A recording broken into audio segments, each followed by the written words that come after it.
Michael Lewis, you must have a crystal ball because who is government? The untold story of public service could not be more timely. Now, I know this is a continuation of sorts of your 2018 book called The Fifth Risk. You examine the transition and political appointments of the first Trump administration. But what made you decide to do another deep dive into the federal government? So there are two reasons. The good literary argument was at the end of the fifth risk. I had to go back and write it afterward for the paperback. And I thought to myself that done a lot to describe the functions of government in that book, but I had not really gone deep on a person, really.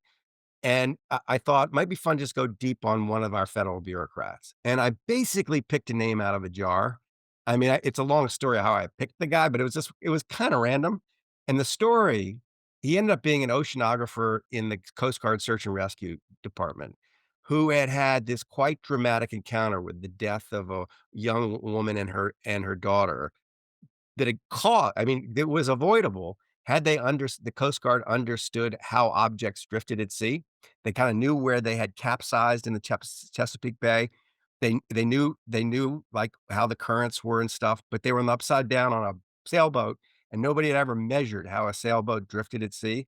This guy, my subject, Art Allen, was so disturbed by the fact that these 2 people died because they didn't know how the object had drifted since they discovered they were gone, that he went and created basically a whole science of how objects drift at sea, and it was such a he was such an amazing story. I mean, it's a movie, his story, that I thought, like, if I ever come back to this, I wanna come back to the people because the person, um, the stereotype of the bureaucrat or the whatever you are, the deep state or whatever you wanna call him, he was a mission-driven, s selfless giver of a person who was also ingenious in how he'd solved a critical problem that has saved thousands of lives.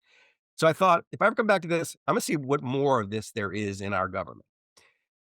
So that was the literary reason is like, there's material here because they're people the way people think of these people, they don't have they're faceless. They don't put a face to them. So they're easy to knock around when by politicians, by media, by whoever. But the second reason was I was just astonished especially after Trump won and the neglect of the federal government during that administration, that the Democrats never offered a full-throated, like, defense or even an explanation of, like, where our taxpayer dollars go. Like, what is it actually doing? And who are these people? That they never kinda came out and said, like, "There's a reason we have this government." So no one ever sold the government. So I thought that, like, there were all these stories that just didn't get told. So I thought, like, the world needs to understand some of these stories. And so they don't think it's just like Michael Lewis bloviating with his views of government, blah, blah, blah. I'm gonna pick 6 other writers, and it's not gonna just be me. It's gonna be 7 really distinctive personalities, on the page. And I'm gonna just, like, drop them into the government and say, "Find a story." Find a story and write it up. Uh, and so much of the book ran in the weeks r about 7/8 of the book ran in the weeks running up to the election in the Washington Post. Um, Weird long pieces. I mean, my longest piece is 13,000 words. Um, and it was so powerful, the effect, but in a very for a very small audience, because it was like the Washington Post and behind a paywall. And it was pretty obvious they were a coherent whole and they should be collected. But of course, having said that, no one had any idea Donald Trump was gonna be the president of the United States and be doing what he's doing to the federal government when we wrote these things. In fact, in the Washington Post opinion series, where the essays in this new book originated, they received 4 times the section's average readership. And you said it was like the country is hungering for an explanation of how government works. Yeah. Where do you think that hunger is coming from? And why do you think the quote unquote bureaucracy, which is often said in a very pejorative way, Yep. is so misunderstood? Well, so remind me to answer the second part of that question because that's the longer and interesting answer.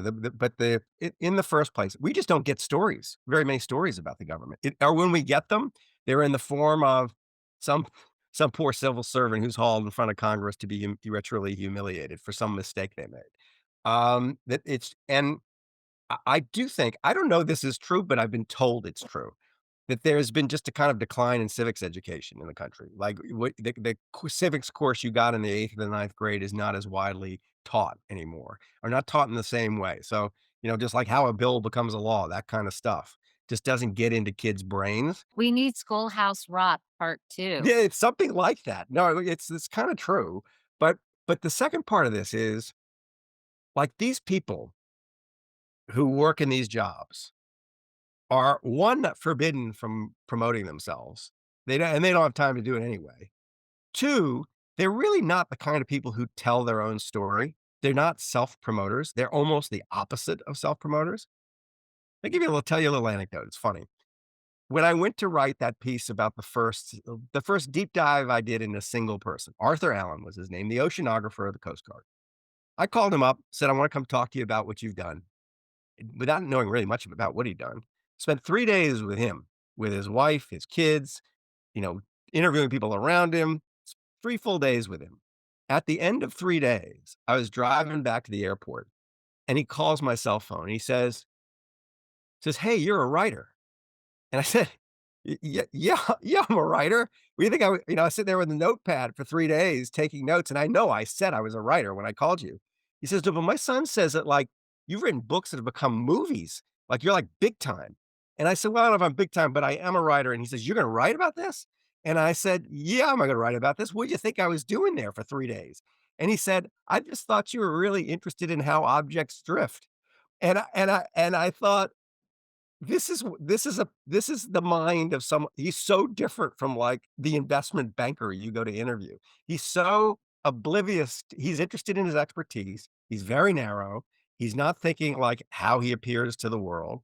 He's open to help people who come to him for help, but not thinking at all like I was gonna turn him into some celebrity, and didn't know what to do with it or care.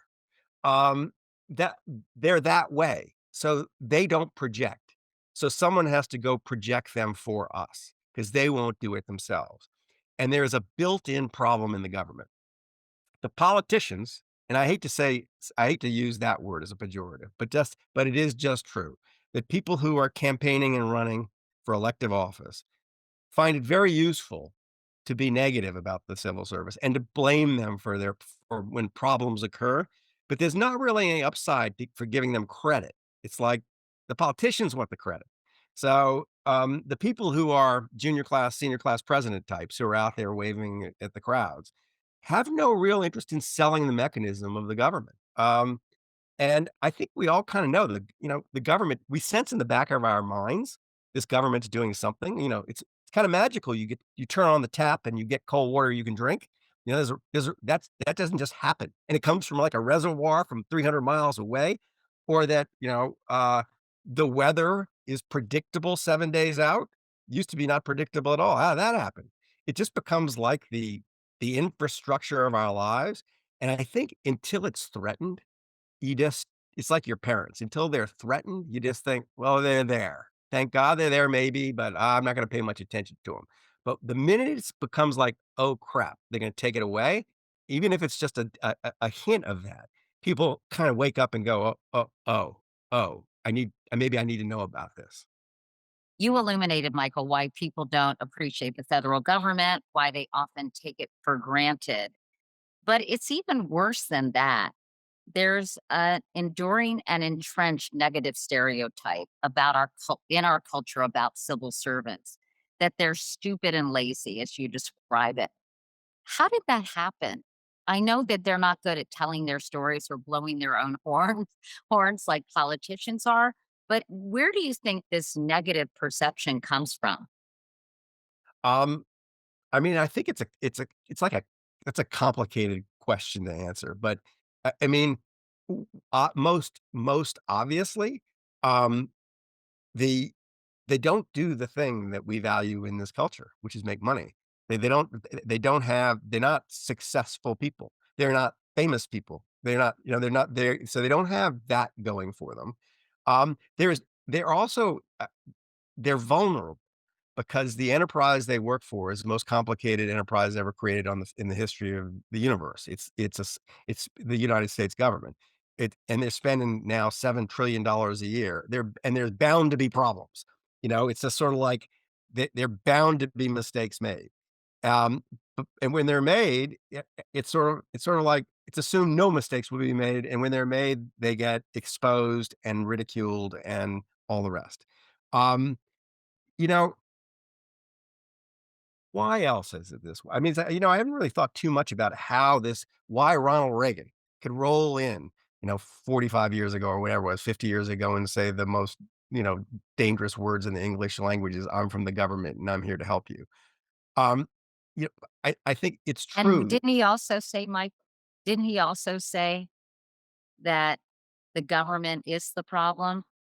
Yeah, and the government, there's this fantasy you take it away and everything's gonna be better, and the truth is you don't have markets without the government. You don't have an awful lot of our economic growth is driven by government-private partnerships. But what you all and this is part of the reason they're so easy to beat up on is a lot of what they're doing is prevention. Like, a lot of what they're doing is stopping things from happening, and when you stop something from happening, you don't get credit. You get credit when you come in after the bad thing has happened. So there's an awful lot of work that's out there. I don't know, stopping someone from getting a bomb on a plane. Who do you think is doing that? I can tell you who's doing that. There's a lab called the Livermore Lab that's like 40 miles from my house, where they are constantly experimenting with different sort of chemicals and ingredients to see what you might be able to make a bomb of. And whenever they find something new, they program those machines that you put your bag through to detect those things, and you don't see any of it. But if they weren't there, you would notice. The FAA, right? Your plane doesn't crash. Yeah, if it doesn't, air air safety is a miracle of modern life.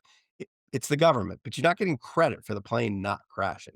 So I think that's also part of it. It's sort of easy to beat up on them because a lot of their work is preventative. A lot of it is just keeping us safe. And as I say, they're just not doing the thing that's celebrated in the culture, which is make money. Meanwhile, the Trump administration, as you know, I've thought about you often with these Doge government cuts. But even before Doge was created, they have not only encouraged this stereotype as bureaucrats or government workers being stupid and lazy and extraneous, if you will, but they've turned it into something more sinister. Let me give you a quote that JD Vance said on a podcast in 2021. If I was giving Trump one piece of advice, it's fire every single mid level bureaucrat, every civil servant in the administrative state, and replace them with our people. So it's just such a misconception of who these people are in the first place because it's probably true that the government workers generally probably tilt more left than right, but their politics are very hard to predict. You'd be surprised who they voted for, I think. So but the bigger point is most of what they're doing is so nonpartisan. It's like it's stuff that the Congress has allocated money for because it's problems that needed to be dealt with, and they're dealing with them. And the list is, like, endless of what these problems are, but, about about, you know, air safety, but, like, there's all this stuff you don't see. Rural America, for example, is propped up by the agriculture department. Like, there wouldn't be firehouses and schools and all it would be a wasteland without the spending from the agriculture department, and that's something you can argue that we shouldn't have, but that argument's been had by Congress, and it's authorized the money, and the people who are in there working are there just trying to execute tasks. And so, like, how is it how is it partisan to, like, make sure nuclear weapons don't explode when they shouldn't explode? It's such a misapprehension of what that enterprise is, and what they're doing, it's interesting because what they're doing is accusing the existing workforce of being essentially political, like they're deep state, they're out to get us, when in fact that's not who they are. But what they're trying to do is turn it into something that's very political, that's out to get the other side. And it's taking 50,000 jobs and turning them from career civil service jobs to essentially patronage jobs that the Trump administration can appoint. not based on expertise, but based on loyalty.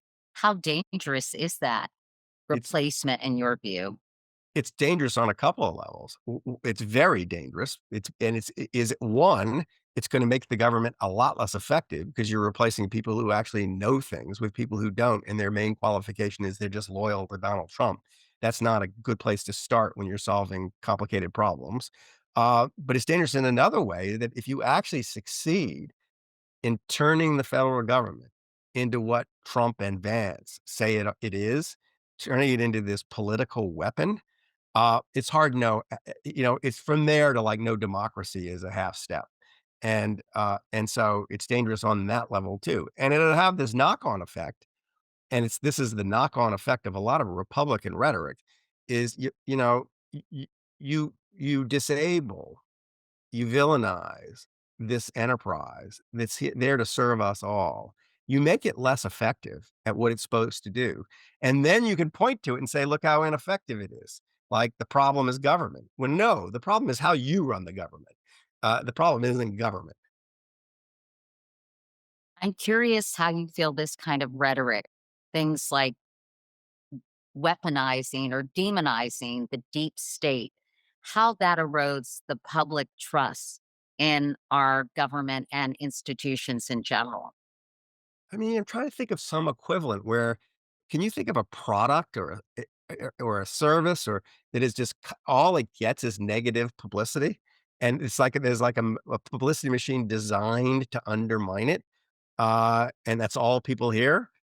I mean, it's just there's no question that there's this reflexive public opinion, especially on the right, but not just on the right, that like, oh, it's just government's waste, government's fraud, and and so this is what attracted me to the subject in the first place is I don't have any big stake in government. I just saw that wasn't true because I wandered around the government and saw what was there.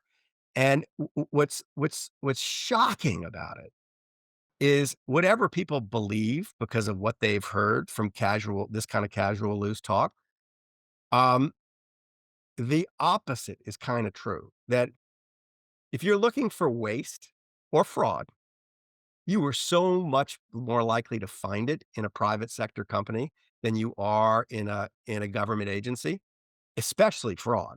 Like that the places are on a hair trigger alert for like people stealing money. You can't you when you're on Wall Street and you want to get business, you could, take people to strip clubs and get them front row seats to watch the Mets and all that stuff. You can't buy a sandwich for someone who works in the federal government.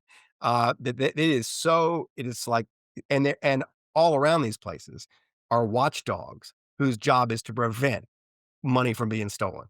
And in fact, the first people the Trump administration fired were those watchdogs. So that tells you something about how much they actually care about the fraud.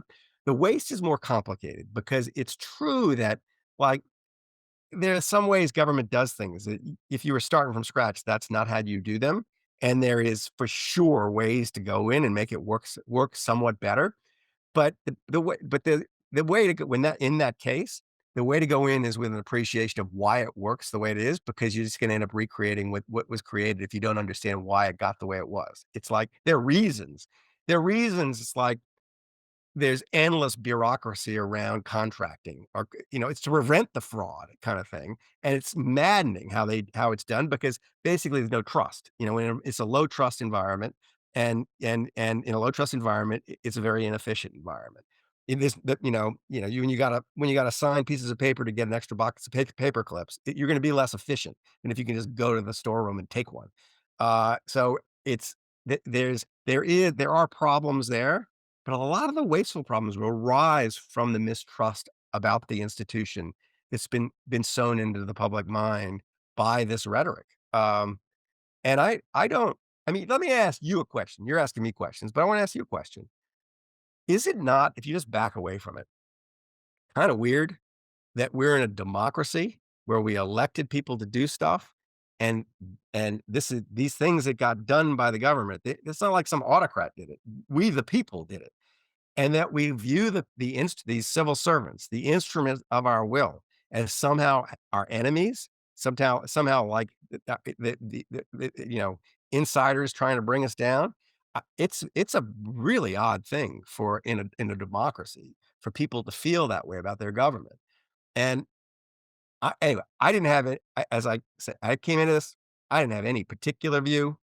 I'm not like some screaming liberal. I like people who make money, and none of that. It was just I could not believe like the heroism basically in the civil service. Could not believe the quality of the people that were engaged in in such critical stuff, like the society falls apart if they're not there. And I started pulling my hair out when I realized, like, oh, they've been doing this for 30 years, and all they've heard is, abuse from the outside. It just like there's something untrue about this. So my question for you is, how do you explain this? Like, it's just seems really odd. I think that government workers for as long as I can remember growing up in Arlington, Virginia, outside DC, where a lot of people did work for the government. I think there was an attitude that there was excess and redundancy and inefficiency in the federal government. And I think it's just been a stereotype that, for whatever reason, has been baked in Yeah. to our national consciousness. But of course, there are critical jobs, but I think that there has always been the impression, Michael, that they were extraneous jobs or jobs that weren't really necessary. And I think the very word bureaucracy Mm-hmm. has become a dirty word Yep. in the public's mind. And with bureaucracy, it means unnecessary levels of baloney that you have to kind of get through.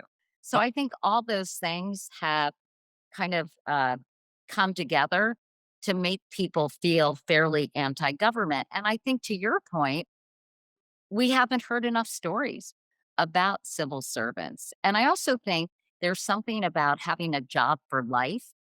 This is all just kind of things that yep. I Yep. have Yep. when I was a kid growing up right outside DC. Yep. Like, that some jobs are protected, like tenure, when other people are subjected to performance reviews. And there was a feeling of a meritocracy. When you Yep. got into the civil service, you basically had a job for life. Yep. I think that probably explains some of the negative things that I've often heard about government workers. Right. That's some of that's valid.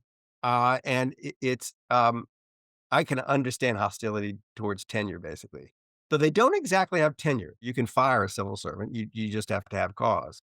But I think at the I do think at the bottom of this is some false kinda like false ideas that people have in their heads about what goes on inside the places and its relationship to the society. So, if you ask people, I bet most people say government just has been growing out of control, for example. Like, it's Right. just gotten bigger and bigger and bigger. Now, it's true, our deficits have gotten bigger and bigger and bigger. That's not But the the government. federal workforce hasn't. It shrunk. It's like the civil service, not the military, 50 years ago was 2.3 million workers. It's still 2.3 million workers. The society is, 40% bigger or whatever. So in relationship to the society, it has shrunk. So it's not this. People conflate like government spending, which is a different thing, on the government workforce. That the fact that Elon Musk when he goes in to say to reduce to cut $2 trillion out of the budget deficit, he said, and eliminate all this inefficiency, finds himself cutting so he finds himself cutting in such a s he cutting just the civil service, but it's such a small sliver of the actual spending that it has almost no effect. I mean, 86% of government spending is either interest payments on the debt, defense, or entitlements. It's only 14% of the budget that's these people anyway. So, but that nobody says, "Oh, wait, he's trying to cut a big chunk out of the pie, but he's confined himself to a little sliver of the pie. This is impossible. It will never happen." Instead, people cheer and say, "Oh, yeah, he's getting rid of all the fat, and we're going to get rid of our deficits." I mean, we're ignorant. Here's another answer to your question. Like, how did we come to this pass? Why are these people so easily distorted by the political process so that people think of them differently than they actually are? The answer is we've been afforded that luxury, that we've lived through a very long period without great existential risk to ourselves. It hasn't been all peace and prosperity, but by world historic standards, a lot of peace and prosperity. We don't wake up thinking our society is, about to be invaded by barbarians, or we're all going to die because of a pandemic or whatever. Um, so we can afford to take the parents for granted. It's like we've been safe for so long, and we don't. It's not till something really bad happens that people are going to realize why we needed this thing. And what I worry is that's what has to happen. Like, something really bad's going to happen, and people are going to go, "Oh, that's why we had the government. We'll bring it back." Um, and it's a shame it has to come to that. And the point of the book is, like, just read this 7 random profiles from inside the government and see if you can preserve that bigotry you have about the civil servant.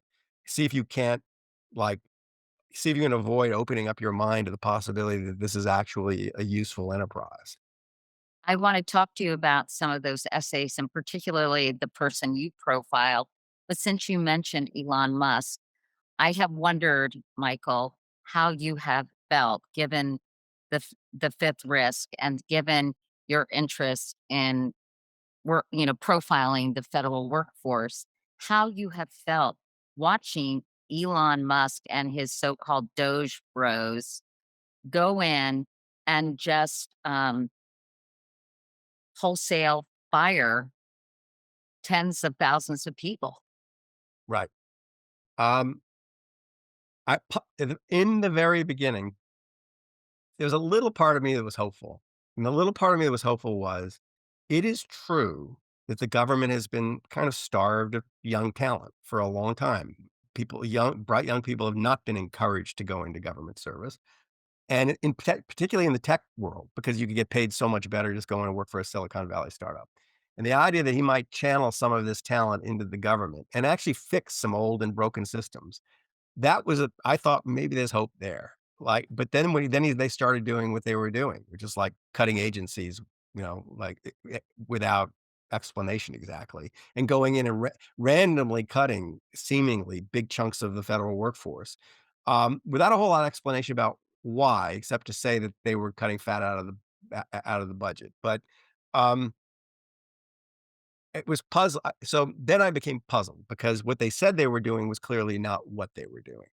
The first thing they said they were doing was going after fraud, and when they got rid of all the inspector generals at the agencies, those people, they're not deep state bureaucrats who are there to help fraud happen. They're there to point out fraud to Congress. They are the refs, the cops on the beat. So they got rid of all the cops. So that's not what you do if you're trying to catch the crooks. You don't get rid of all the cops, and they're the cops who know the most. So it was an odd thing to do. So I thought, they're not going after fraud. That's not what this is about.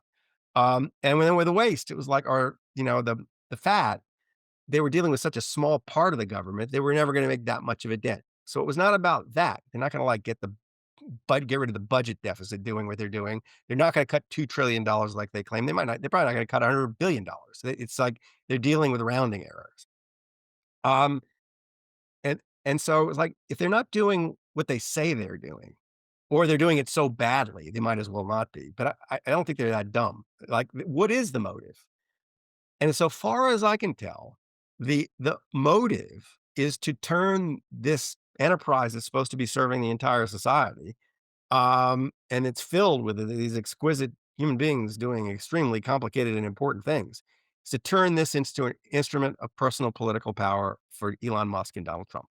And so turn it into something that just doesn't get in their way whenever they do whatever they want to do, whatever that might be. Um, and uh, I it's hard to know how the society's gonna react to this because it's been told for so long that this government is so awful. Society might just let him get away with it. I'm not sure of that. But so now I'm just sitting watching, like, how are we gonna react? How, you know, how upset are people gonna be? How much of a stand are they gonna take? will Republicans in Congress have the nerve to stand up and actually argue against this when they know it's wrong, or bad? I just don't know. But I've become, in the course of the first 6 weeks of the Trump administration, pretty cynical about them, because I don't see a whole lot of reason to it. Like, I don't see them doing things that I think, "Oh, that's gonna make us stronger." I think them doing things that they're gonna make them more powerful, but at our expense. And I have this feeling, it's a visceral feeling. I have a feeling it's a feeling you have when the risk in your life has just gone up. It's a feeling that, like, oh, we're all always kind of playing Russian roulette. There are always risks, but they're just sticking willy-nilly more bullets in the chamber of the gun. And and we're now playing Russian roulette with greater risk of fatality. And, that so that I feel that. So that's agitating, because it seems, like, wholly unnecessary to be inflicting this risk on the population. With risk, I mean, you go in and you start firing air traffic controllers, or you start firing people whose job it is to monitor the cleanliness of the water, or you fire people whose job it is overseas to monitor and control disease that might find its way to our shores. Or you fire the people in charge of the nuclear weapons. I mean, sometimes they've done this and then they've said, "Oh, we made a mistake and we're going to bring them back." But there's been an awful lot of mucking around with the mechanisms for controlling existential risk, and that makes me really uneasy. Like, so I don't, I don't really feel good about it. I wrote a note. I mean, I don't know whether you got it. I wrote Elon Musk a note, said, like, if you're so sure this is right, I'd love to come to sit and watch, and you can explain to me why this is smart. I've spent a lot of time inside this institution, a lot more than you. Happy to come and, like, talk to you about it, and I didn't get a response. I was gonna ask if he wrote you back, but you just told me. It Mm. seems like the whole tech adage of moving fast and breaking things, right? Being complete disruptors is what is at play here. But what strikes me is it's doesn't seem that this is being done reducing government in any kind of thoughtful way. And if anything, it is so insulting and demoralizing and demeaning to some of these public to some of these public servants who have dedicated their lives to their area of expertise. And not surprisingly, I just read that many of them are dealing with some serious mental health issues. They're also getting abused online. And these are people who were not seeking out attention. I don't understand why this is being done with a sledgehammer and not a scalpel. But maybe this is just not Elon Musk's MO. Why it's being done with such malice is that it's malicious, right? And there's a point to be made here about, like, his MO, how he operates. I'm sure most people think Elon Musk is, like, an incredibly smart guy. And in some ways, I'm sure he is incredibly smart, but that doesn't mean he's, like, universally smart. Doesn't mean he's, like, good at everything. And he's actually not demonstrated that he's all that good at managing a large institution. He's really good at products and, like, peddling products. He's but he look, he took Twitter, which was, whatever it was a successful-ish business. He bought it, and he's reduced its value by more than half. I mean, anybody who invested alongside of him has lost 60% of their money. And he did it much the same way. Came into this existing institution. I'm so smart. All are fired unless you can prove that you belong here. Humiliated everybody. That doesn't seem to have worked out very well. And I'd like to hear you're not hearing any of these voices because everybody's scared of Donald Trump, but I'd love to hear what people who are genuinely gifted at running big, complicated institutions, like people who run big corporations, think of this as a management style. It's not something you see in successful big companies. The CEO doesn't run around insulting the employees, telling them how valueless they are and all the rest. That's not historically been like a recipe for success. Why would it work here? And on top of it, maybe in some weird corporation might work, but it's definitely not going to work in a workforce where you can't actually pay people very much. Like, they're working there they're not there for the money. They're not there for the fame. They're there if they're the best people for the mission. And so if you're gonna come in and, like, undermine their sense of selves and undermine the mission, I mean, that's just gotta be just especially toxic in the government environment. So I think, I suspect that it's gonna all end so badly that we'll look back and say, "How do we let that happen?" And we'll go try to fix the things he broke.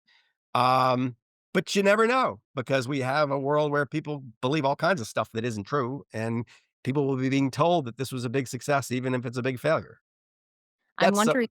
I'm sorry. Go ahead. I don't wanna so I don't wanna blather on, but my biggest fear in a funny way in the back of my head right now, and I'm thinking about, like, what if I write something else, what purpose would it serve? My fear is the bad thing happens because of something they've disabled in government. The mechanism for preventing the bad thing, whatever the bad thing is, was disabled, and the bad thing happened, and it can be traced by a rational person directly back to what Elon Musk and Donald Trump have just done. But that after the bad thing happens, the narrative there a narrative war follows, and their side gets to make up all kinds of facts and say that, "No, we didn't have anything to do with what the bad thing. The bad thing was the responsibility of the deep state, which we haven't rooted out," or whatever however they frame it. I'm trying to think, how do you prevent them from being able to do that? How do you make sure that when the bad thing happens, everybody understands it was their fault? Michael, I'm wondering if you have found it ironic that while Musk champions private sector led innovation, many foundational breakthroughs that his companies rely on, like rocket technology, NASA, and lithium battery research, the Department of Energy, come from government funded research.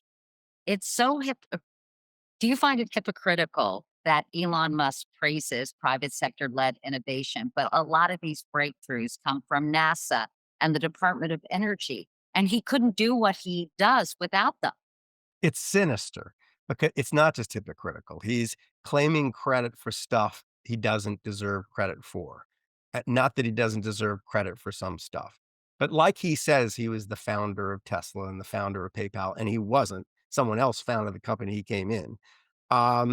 Tesla isn't just the triumph of the private sector. The Tesla does not get off the ground without a $450 million loan or a loan guarantee from the Department of Energy. At the time, he said, "This saved us." And other people at Tesla said, "We just wouldn't exist without this." It was like a little bit of a moonshot technology, and the Department of Energy has a couple of programs that back moonshot technologies, and they've had astonishing success with it. And it's true of a lot of our economy that especially a lot of innovation, it starts with some public-private partnership. So to try to pitch people on the idea this is all a bunch of smart guys in Silicon Valley who'd be doing even greater things if the government wasn't in their way, is a complete misreading of what has happened, but also it's very self-serving. It's like, now I'm on top. I'm gonna disable this mechanism for, like, people coming up from beneath me to challenge me, and I'm a swan around telling the story that I'm basically responsible for all this. Not a big fan of Elon Musk, are you? I mean, less and less so. I didn't have a view. I wasn't born with a animus towards him, but I think he's been very, very bad for the country. And he it's just to tell when someone is lying all the time. It's just like when they're putting lies out constantly, it just that there's an underlying rot, and there are all these lies about what they've achieved in the government when they haven't achieved them. There are lies about other people, and the other thing that's offensive about him is he's a bully. He's got this platform and he can turn his fans against anybody at any time and does it routinely. Uh, outing civil servants by name. It's disgusting. I mean, it's just disgusting. And so I think he's a bully. And I just don't react very well to bullies. Getting back to your book, Who is Government? The Untold Story of Public Service, you, as you mentioned, got a number of great writers to profile different government workers, and you picked someone named Christopher Mark. Uh, y- You met him, I guess, via something called the Sammys, which you described as the Oscars for public service. Out of the 550 names on that list, what made you stop in your tracks when you came across Chris Mark? So Chris Mark had not won any award when I met him. It was just a list of nominees, right? And the what made me stop was he was the one nominee where there was some trace of personal information, some trace of a human being. That the way the nominations were laid out, it was a couple of sentences, and it was like, Joe Schmo from the FBI discovered and disrupted a child sex trafficking ring, and then they moved on, not telling you anything about Joe Schmo. And it got to Christopher Mark, and it said, Christopher Mark inside the Department of Labor has solved the problem of coal mine roofs collapsing on the heads of coal miners, a problem which killed 50,000 coal miners in the last century. And, um, and then it said Christopher Mark is a former coal miner. And I thought, there's a story here. I mean, there's probably a story everywhere, but like, how does a former coal miner get himself in the position of solving was probably a really technical, complicated problem? And I had assumed that like he had a he did have a personal motivation, but I assumed the wrong one. I assumed he like grew up in West Virginia and his dad had been killed by a falling roof or something like that. So that's what got me to him. But then the story ended up being wildly different and even more interesting than I expected. He grew up in Princeton, New Jersey. He wasn't from West Virginia at all. No, he grew up in an upper middle class, family, child of a Princeton professor, and had rebelled against his father, uh, it was a kinda lefty rebellion against his bourgeois father, in the late '60s, early '70s, and set out to be a working man rather than go to Harvard or Princeton, which he could have done. And the what and then I find all this out in, like, the first 30 minutes, and this just blew me away. His dad had become famous as a civil engineer for building technology that analyzed what kept the roofs of Gothic cathedrals from falling, and he was so good at it. I mean, he could Robert Mark is his name. You can go there were, like, TV shows made about him, but he's so good that he could, like, predict where in the Chartres Cathedral the stones would be crumbling because because the designers made a mistake. And so it was like he was answering a question everybody has who goes to those gorgeous buildings, like, "What keeps the roof off?"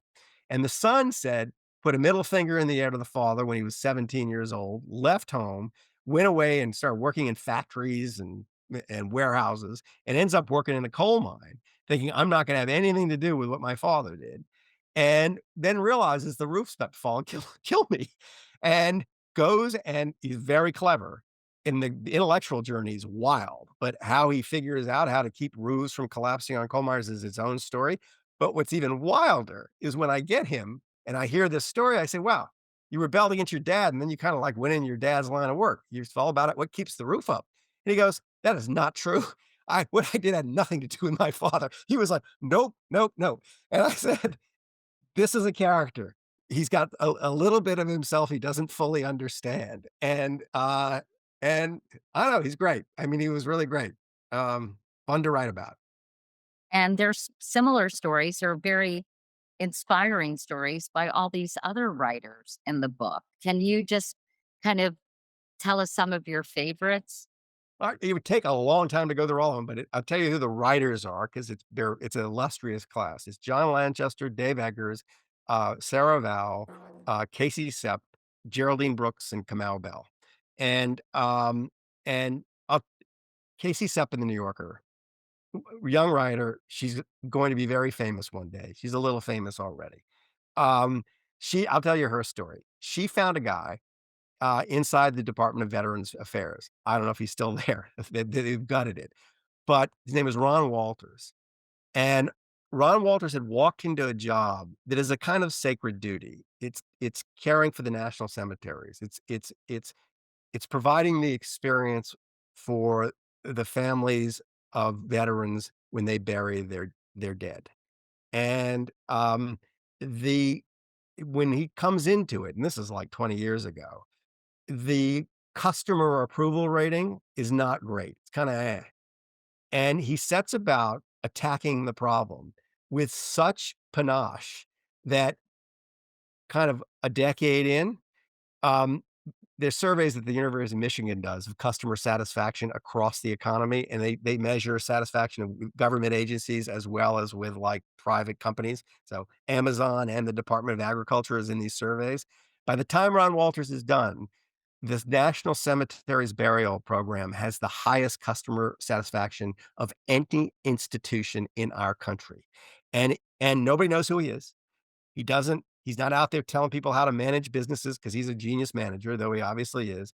All he cares about is this sacred duty we have to our veterans. And, it's a moving story. I mean, it's like who this guy is and why he did what he did, and then he did what he did. And all I mean, I think she just kinda scratched the surface in some places because I do think that the Harvard Business School should go figure out what he did because it's an amazing transformation. Like, the private, public, whatever sector, to do that with a very delicate problem. But you never hear about it. That happened, and you never hear about it. Like, if that had happened in one of Elon Musk's company or God amazing, in Donald Trump's companies, Donald Trump would be telling you how he took the company from here to there, and you'd be celebrating Donald Trump as a manager, and, but that's different personality. I'm wondering if you're hoping that this book will inspire more people at this terrible time for government workers to become public servants, because even now, people younger than 30 represent only 7% of the full time civil service, despite being 20% of the overall US labor force. And 68% say they've never considered pursuing a non military federal job. Yeah, now you wonder why, right? Because all they hear is what they hear. Um, so this is what I hope for. I hope that, um, that young people read the book or read these stories somehow, some way, and they don't rule out the possibility that they'll be called to serve, that they will develop their skills in whatever field they choose. But if there comes a time when those skills clearly are needed by the country, they don't just turn up their nose at the federal government because they think the federal government is all a waste. That they realize that it's just the opposite, that this is the place where you can have the greatest impact with those skills. You won't make a lot of money, and that you won't just make money, but you will change lives, save lives. And I if that idea is still kind of alive, there's hope, It's like it is alive. It's very clearly alive. Um, but it's so that's these are role models we're writing about, and it wasn't rigged that way. It wasn't like I didn't tell the writers, "Go find a role model." I said, "Go find a story." And this same kind of story just kept presenting itself because it's there, it's right there on the surface waiting to be described. Well, the book is called Who is Government? The Untold Story of Public Service. And Michael, it really is kind of an addendum to your previous book, The Fifth Risk, which paints a very different picture of the men and women in our federal workforce. Yeah. I always love talking to you, Michael. Thank you. Thank you, Katie.